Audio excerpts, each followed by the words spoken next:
बरकरार रखे हुए हैं।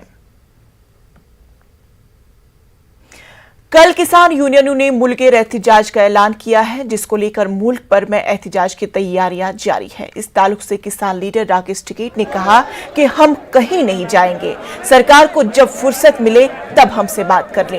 राकेश टिकैत ने एहतिजाज खत्म करने की बात से साफ इनकार कर दिया। जो झंडा होगा काले रंग के झंडे लगाएंगे हम, तो वही ब्लैक डे है।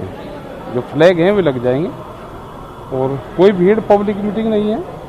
और ये पूरे देश भर में अपने लोग घर पर लगा सकते हैं, अपने ट्रैक्टर पर लगा सकते हैं, अपनी गाड़ी है इस पर झंडा बांध लो, जाना है तो ये रहेगा। स्थिति तो पिछले साल भी खराब थी। कोरोना काल में सरकार कानून लेकर आ सकती है तो कानून वापसी भी हो सकते हैं। हम यहाँ से कहीं नहीं जाएंगे, हम यहीं रहेंगे।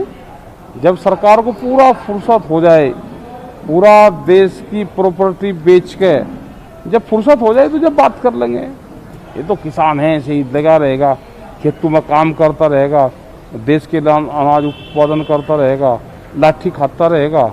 और जब सरकार को बात करनी होगी तो बात कर लेगी। हमारे पास में टाइम है फुल, हम कहीं जाने वाले नहीं। यहाँ से न ये स्थान छोड़ देंगे, न आंदोलन छोड़ देंगे, न खेत छोड़ देंगे।